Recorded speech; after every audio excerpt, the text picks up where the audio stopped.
Bertemu kembali dalam rentasan berita bersama saya Zawaz Yusof dan antara paparan utama edisi 1386 malam ini. Dengung PN kalahkan Idram Ma'al-Gunnah. Bila sang badut bersuara, nampak tidak cerdik.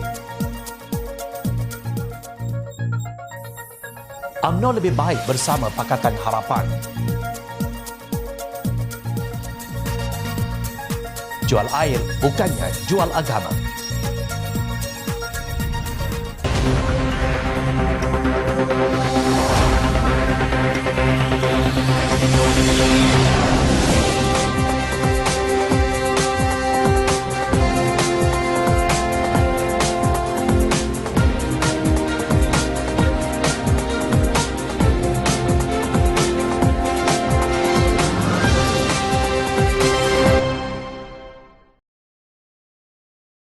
Assalamualaikum dan salam sejahtera. Perdana Menteri Datuk Seri Anwar Ibrahim menyeru agar pentadbiran Kerajaan Negeri Selangor terus dipertahankan disebabkan prestasi dan komitmen yang telah ditunjukkannya dalam membantu pembangunan negara. Beliau juga, pengerusi Pakatan Harapan PH berkata, ini kerana Selangor mempunyai potensi yang baik dan berperanan penting dalam mempertahankan induk serta kekuatan ekonomi negara. Tengok pada prestasi Selangor, ia boleh lagi diangkat. Selangor mempunyai peranan penting dalam mempertahankan induk dan kekuatan ekonomi negara. Sebab itu ramai orang yang nak rampas. Jadi jangan bagi peluang kepada mereka. Saya betul-betul mengharapkan saudara-saudara di Selangor, kerana Selangor ini kubu kita. Selangor kubu kerajaan perpaduan. Dan untuk apa sokong kalau setakat kekalkan kerajaan yang ada? Tidak. Kita sokong kerana kita tahu prestasinya dan komitmen untuk menyelamatkan negara. Katanya di petik media. Selangor merupakan antara 6 negeri yang akan menghadapi pilihan raya negeri PRN tidak lama lagi. Selain Negeri Sembilan, Kedah, Pulau Pinang, Kelantan dan Terengganu. Anwar seterusnya memuji prestasi pentadbiran Menteri Besar Datuk Seri Amiruddin Syari selama tempoh 5 tahun ini yang baik. Namun beliau sentiasa memberi teguran kepadanya agar tidak berada dalam keadaan selesa dalam mentadbir negeri. Saudara Amiruddin menunjukkan kesungguhan prestasinya baik walaupun saya sebagai abang sentiasa memberi teguran dan sentiasa tidak berpuas hati. Ini penting kerana kita mahu mengangkat martabat, harakat, darjat negeri dan negara. Kepada penjawat awam negeri, Anwar yang juga Menteri Keuangan berkata, Selangor sebagai antara negeri yang menunjukkan kemajuan yang terbaik dan pencapaian itu sepatutnya perlu dipertingkatkan. Maknanya walaupun sudah baik, kita mahu prestasi ini bertambah baik supaya boleh menjadi contoh kepada negeri lain, katanya. Sebelum ini Perikatan Nasional PN kononnya menyasarkan memenangi 33 kerusi daripada 56 Dewan Undangan Negeri Dun Selangor pada pilihan raya negeri PRN yang akan diadakan tidak lama lagi. Setiausaha PAS Selangor Roslan Syahir Muhammad Syahir berkata, sekiranya sasaran itu dicapai, gabungan PAS dan Parti Pribumi Bersatu Malaysia Bersatu mampu membentuk kerajaan baharu di negeri berkenaan. Menurutnya, keyakinan itu berdasarkan kepada sokongan pengundi terutama kaum Melayu kepada PN semasa pilihan raya umum ke-15 PRU15 yang lalu. Malah UMNO sendiri tiada kerusi parlimen di Selangor pada PRU15. Jadi apabila kita sebut tentang pengundi Melayu di negeri ini, maka di situlah kekuatan kita, PN, katanya. Roslan Syahir berkata semasa PRU15 lalu PN berjaya memenangi 6 kerusi parlimen termasuk di kubu kuat Barisan Nasional di Sabak Bernam dan Tanjung Karang. Tidak mustahil kita mampu memberi tentangan dan saingan sengit kepada PH kerana sasaran kita menang di 33 kerusi DUN yang mempunyai 60% pengundi Melayu. Saya mengambil contoh Pesuruhjaya PAS Datuk Dr. Ahmad Yunus Hairi menang di kerusi Parlimen Kuala Langat yang pengundi Melayu di situ sekitar 58.32% sahaja. Ujar beliau di petik Sinar Harian 30 April lalu. Sehubungan itu, kata beliau, jika kecemerlangan dan sokongan itu diterjemah dalam PRN Selangor, beliau yakin kerajaan negeri di bawah pentadbiran PH mampu ditewaskan di negeri itu. Kita tengok sentimen di bawah sehingga hari ini masih konsisten dan sokongan pengundi Melayu tidak akan berubah. Tambahnya dengan penuh yakin, tidak pasti sama ada ianya satu fakta atau hanya halusinasi atau perang saraf yang seperti biasa diterima daripada mereka sebagai pembangkang. Hakikatnya habuk pun tak ada. Mungkin keyakinan mereka ini membuat buah apabila menerima penyertaan Pengerusi Muafakat Nasional Tan Sri Anwar Musa baru-baru ini. Kelihatannya PN umpama mendapat segunung emas, figura politik yang telah ditendang keluar oleh parti yang menjadikannya hidup senang lenang berpuluh tahun kini menjadi penghina. Bak kata orang, dasar tak kenang budi. Malah PN kelihatan seronok mendabik dada apabila menerima penyertaan personaliti yang kian sendu di Persada Seni Tanah Air, Datuk Izlan Yusof. Kononnya gabungan mereka menjadi pilihan artis, maka keluarlah suara netizen yang berbunyi, ada aku kisah. Namun begitu kasihan sungguh PN, kelihatannya masih kempunan untuk menerima penyertaan Khairi Jamaluddin sehingga hampir setiap hari pimpinan atas gabungan itu mengigau dan angau teruk, menyebut dan menyeru nama KJ tanpa titik noktah. Jangan nanti mati pun mata tak tertutup rapat. Bak kata orang tua-tua, mati kempunan. Dan terkini, kononnya PN akan membuat pengumuman mengenai 10 panglima perang termasuk nama besar yang disisihkan UMNO menyertai komponen gabungan itu dalam masa terdekat. Seperti biasa, bab sembang kencang serahkan kepada mereka. Ten kosong memang kuat betul dengungnya. Kalahkan idgham al-ghunnah. Yang faham, fahamlah. Semalam ketika menyentuh tentang pandemik COVID-19 melanda negara, Datuk Seri Syahidan Kasim PN Arau memetik laporan media pada tahun 2020 di mana Menteri Pelancongan ketika itu, Datuk Seri Muhammadin Ketapi, mengeluarkan kenyataan bahawa pelancong dari China tidak boleh didiskriminasi kerana mereka yang masuk ke Malaysia telah disaring sihat. Mungkin yang berhormat masih ingat setelah mereka yakni kerajaan PH dapat maklumat pelancong China positif COVID-19, mereka kata kita tak boleh diskriminasi rakyat China, kita kena benarkan mereka masuk. PM yakni Mahathir kata kita akan benarkan mereka masuk. Sedangkan masa itu seluruh dunia kelam kabut. Kita tak tahu penyakit apa yang datang, kata Syahidan kepada Datuk Seri Dr. Zulkifli Ahmad, PH Kuala Selangor yang merupakan Menteri Kesihatan pada ketika itu. Sebagai respons secara terus, Dr. Zulkifli menegur Syahidan yang cuba memberi gambaran buruk bahawa Menteri Kesihatan ketika pentadbiran Pakatan Harapan tidak mengetahui betapa serius gelombang COVID-19. Zulkifli membidas Syahidan kerana ia tuduhan yang tidak mengikut konteks sebenar. Yang mereka pada masa tersebut Kuala Selangor nak bagi sikit di New York input saja supaya diberi gambaran yang sepenuhnya. Tiap-tiap hari 100,000 dan ada berlaku kisah yang saya tak masuk sebab benda tu saya sedih kepada seorang pemimpin kanan doktor yang membunuh diri, tidak tahan melihat suasana yang berlaku.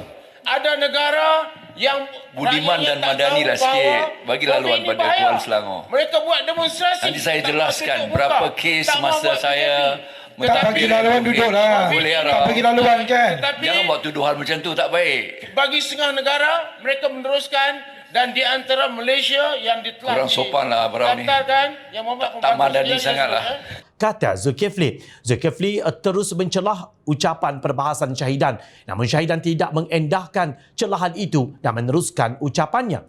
Arau buat tuduhan pada saya. Dewan semua dengar. Arau bagilah laluan sikit. 30 saat sahaja. Beri laluan kalau beranilah. Cabar Zulkifli. Syahidan tidak mengendahkannya lantas berkata, Menteri Kesihatan masa itu kurang mendapat maklumat sebab dunia menghadapi masalah. Kesian dia. Masa Menteri Pelancongan buat statement tentang China dibenarkan masuk Malaysia, Zulkifli ada di belakang Menteri Pelancongan. Mana mungkin Menteri Pelancongan keluar kenyataan? Sepatutnya Menteri Kesihatan keluar kenyataan, sinis Syahidan. Arau itu melampau-lampau. Timbalan speaker, kalau nak tahu apa latar belakang seluruhnya, kita boleh adakan perbahasan dalam kamar. Esok kita boleh berbahas. Balas Zulkifli lantas turut menyatakan bahawa negara di bawah pentadbiran Pakatan Harapan, negara mencatatkan kes COVID-19 sifar. Arau perlu tahu rentetan susu galur cerita itu. Dan ketika saya meninggalkan MOH Arau, apakah ada sana kes dalam ICU? Apakah ada kematian? Dan kes hanya ada pada 22 cases semenjak saya mengemudi MOH. Jadi Arau jangan salahkan itu. Kerana polisi itu adalah tertakluk kepada keperluan. Katanya, selepas diberi peluang untuk mencelah. Kelakar betul Syahidan yang sejak dahulu dikenali sebagai badut dan monyet sarkas Dewan Rakyat yang tidak pernah sedar diri. Sedarkah beliau bahawa kenyataan dan fakta yang tidak boleh ditipu adalah peningkatan mendadak kes COVID-19 semasa era Kerajaan Perikatan Nasional PN dikatakan sebagai kegagalan terbesar bekas Perdana Menteri Tan Sri Mahyadin Mat Yassin. Jom channel ingin berkongsi fakta sebenar untuk dijadikan panduan oleh Syahidan. Hari Kebangsaan 2020, Malaysia telah mencatatkan sebanyak 364 kes dan 2 kematian akibat pandemik itu. Namun, beliau memberitahu pada Hari Kebangsaan 2021, Malaysia telah mencatatkan lebih daripada 630,000 kes dengan lebih 7,400 kematian akibat COVID-19, iaitu peningkatan mendadak sebanyak 17,000 dan 3,700 kali ganda untuk angka kes dan kematian akibat wabak tersebut. Malah, ketika sidang parlimen digantung pada 11 Januari 2021, Malaysia mencatatkan sejumlah 138,224 kes dengan 555 kematian akibat yang sama. 6 bulan kemudian, ketika bekas Perdana Menteri yang dikenali sebagai bapa perutusan Malaysia meletakkan jawatan, jumlah kes terkumpul telah meningkat 10 kali ganda, menghampiri 1.5 juta kes dan jumlah kematian meningkat 24 kali ganda, lebih daripada 13,000 kematian akibat COVID-19. Nampaknya Parti Peribumi Bersatu Malaysia Bersatu dan PN masih cuba menulis semula sejarah dan mengatakan kejayaan terbesar Mahyadin adalah dalam mengawal wabak COVID-19 dan yang paling gagal adalah Kerajaan Pakatan Harapan. Sedangkan perkara yang sebaliknya yang berlaku. Sejarah membuktikan bahawa pengurusan wabak COVID-19 adalah kegagalan terbesar Kerajaan Takbiran Mahyadin. Puak PN tidak habis-habis menuduh kegagalan Kerajaan Pakatan Harapan menyekat kemasukan pelancong dan negara berisiko pada Februari 2020 sebagai punca penularan COVID-19 di negara ini. Dakwaan itu tidak masuk akal kerana kerajaan PH telah ditumbangkan oleh konspirasi politik langkah Sheraton pada penghujung Februari 2020. Perlu diingat, penularan wabak COVID-19 di Malaysia terkawal sehingga Hari Kebangsaan 2020. Malaysia gagal mengawal penularan wabak ini apabila PN mula menjadi tamak kuasa dan memaksa untuk pilihan raya negeri PRN Sabah diadakan pada September 2020. Adakah itu juga salah Pakatan Harapan? Jangan ingat Malaysia ini rakyatnya sangat bodoh. Itu fakta dan sejarah yang tercipta. Belum lagi jom channel bangkitkan tentang angkat bendera putih, kes bunuh diri dan darurat ciptaan pagoh. Bimbang terlondeh habis kain PN. Kepada syahidan, anda baru keluar dari gua mana? Bila sang padut bersuara, nampak sangat tidak cerdik. Kemarin, Setiausaha Agung Perikatan Nasional Datuk Seri Hamzah Zainuddin membayangkan bahawa 10 bekas Panglima Perang UMNO akan menyertai parti politik dalam gabungan tersebut. Sebenarnya kemasukan mereka jika benar ke dalam gabungan pimpinan Tan Sri Mahyadin Mat Yassin itu sama ada bersatu atau PAS adalah baik untuk UMNO. Ini susulan kenyataan Timbalan Presiden UMNO Datuk Seri Mohamad Hassan yang memilih Hubbul Watan dalam kerangka lebih sederhana dan lebih menghargai kepelbagaian Malaysia dengan unit politik dan sosialnya yang beraneka agama, kaum dan etnik serta budaya. Hubbul Watan atau kecintaan kepada tanah air itu juga terangkum dalam konsep Malaysia Madani yang dicetuskan oleh PMX Datuk Seri Anwar Ibrahim. Dalam hubungan ini, jika gerombolan bekas Panglima Perang UMNO mahu membakar jambatan untuk bersama dengan puak yang menghalalkan cara ekstremis, mengkafirkan orang itu atau menyesatkan orang ini, maka biarlah mereka ke sana. Kenyataan Hamzah itu jika diteliti bercanggah dengan pendirian bekas Perdana Menteri ke-9 Datuk Seri Ismail Sabri Yaakob yang berkata yang mahu UMNO menjemput kembali pemimpin-pemimpin mereka yang dipinggirkan. Bersetuju dengan ucapan Ketua Pemuda UMNO Malaysia, jemput kembali pemimpin-pemimpin kita yang dipinggirkan kerana mereka mempunyai pengalaman dan pengaruh untuk memperkasakan parti. Berhenti mengeluarkan kenyataan yang menyindir dan menyakitkan hati sahabat-sahabat kita kerana mereka mempunyai pengalaman dan pengaruh untuk memperkasakan parti. Katanya dalam satu hantaran di Facebook. Dia berkata, UMNO adalah parti memimpin dan bukannya dipimpin. Tekad harus dibulat, bukan hanya sekadar menjadi penumpang tetapi perlu bangkit kembali menerajui kepimpinan negara. UMNO perlu menerajui bukannya pelengkap untuk menubuhkan kerajaan. Cukuplah memuja dan memuji orang lain kerana UMNO adalah parti yang berpengalaman dan mempunyai asas perjuangan yang amat jelas demi agama, bangsa dan tanah air, tegasnya. Kenyataan Ismail Sabri itu secara tersirat menyindir ucapan timbalan presidennya sendiri ketika perasmian Perhimpunan Agung Pergerakan Saib Wanita, Pemuda dan Puteri UMNO di Pusat Dagangan Dunia Kuala Lumpur, WTCKL, minggu lalu. Dalam ucapan tersebut, Muhammad menegaskan UMNO kalah dengan teruk pada pilihan raya umum ke-15 dan tidak ada pilihan bagi mereka kecuali berusaha untuk menjayakan kerajaan perpaduan. Daripada parti yang tewas, UMNO menjadi pelengkap kepada kerajaan. Dengan hanya 30 kerusi, UMNO menjadi penentu keabsahan sebuah kerajaan, ujarnya. Ahli Parlimen Rembau itu yang juga Menteri Pertahanan mengingatkan supaya ahli UMNO tidak mensia-siakan peluang tersebut. Jika kita gagal menjayakan kerajaan, rakyat akan muak dengan politik negara. 4 tahun negara terumbang-ambing tanpa kejelasan bermatlamat dan bernegara dan bangsa, katanya. Waktu 4 tahun yang disebut Muhammad itu termasuk pentadbiran dahulu yang diterajui pimpinan Mahyadin dan Ismail Sabri. Kemungkinannya ahli Parlimen Bera itu tersinggung dengan ucapan Muhammad selain kecewa kerana gagal meneruskan impian menjadi Perdana Menteri ke-10. Untuk rekod, beliau merupakan poster boy Barisan Nasional pada pilihan raya umum ke-15 yang lalu. Kenyataan Ismail Sabri yang sinis bahawa UMNO sekadar pelengkap kerajaan perpaduan. Umpama serigala yang mengata anggur masam setelah gagal mendapatkannya. Beliau lupa ketika turut sama menyertai kerajaan Tebuk Atap Mahyadin, UMNO juga adalah pelengkap dan penumpang. Stigma penumpang itu tidak terhakis walaupun beliau menjadi Perdana Menteri ke-9 kerana terpaksa patuh kepada syarat Mahyadin jika mahu sokongan. Malah saiz dan anggota kabinetnya hampir seiras dengan kabinet XXXL pengerusi Perikatan Nasional itu. Kelakarnya Ismail Sabri mengakhiri tulisan beliau dengan kata-kata, hidup UMNO, hidup Melayu. Adakah kini Melayu sudah mati kerana Perdana Menteri Malaysia hari ini bukan daripada UMNO? Sudah, tentu tidak. Pemimpin UMNO yang bersama dalam kerajaan perpaduan masih hidup dan berjuang dalam parti itu berbanding dengan sahabat Ismail Sabri yang kini dikatakan mahu menyertai Parti Asabiyah di sebelah sana. Pakatan Harapan menghargai penyertaan UMNO dalam kerajaan perpaduan yang diusulkan oleh Yang di-Pertuan Agong Al-Sultan Abdullah Rayatuddin Al-Mustafa Billah Shah pada November tahun lalu. Sikap pimpinan Pakatan Harapan amat berbeza dengan Bersatu yang didakwa oleh Timbalan Pengerusi UMNO Kedah, Datuk Osman Aziz, bahawa pihak berkenaan pada suatu ketika pernah cuba mengharamkan UMNO dan mengajak ahli parti menyertai Bersatu. Pakatan Harapan tidak pernah sesekali berhasrat untuk berusaha menghapuskan UMNO kerana meraihkan konsep kepelbagaian, yakni agama, ideologi, kaum, budaya dan lain-lain dalam masyarakat majmuk berdasarkan sistem demokrasi berparlimen. Inilah namanya Malaysia Madani. Menteri Besar Perak Datuk Seri Sa'rani Muhammad berkata beliau menerima permohonan daripada Kerajaan Pulau Pinang untuk air terawat daripada Lembaga Air Perak LAP 2 bulan lalu. Menurut beliau, Kerajaan Pulau Pinang meminta untuk mengadakan perbincangan dengan Kerajaan Perak berhubung perkara itu. Mungkin ramai yang tidak tahu bahawa LAP memang menjual air ke Nibung Tebal di Pulau Pinang melalui air yang disalirkan dari parit buntar di daerah Kerian, Perak, dan ia dibayar mengikut kapasiti meter air.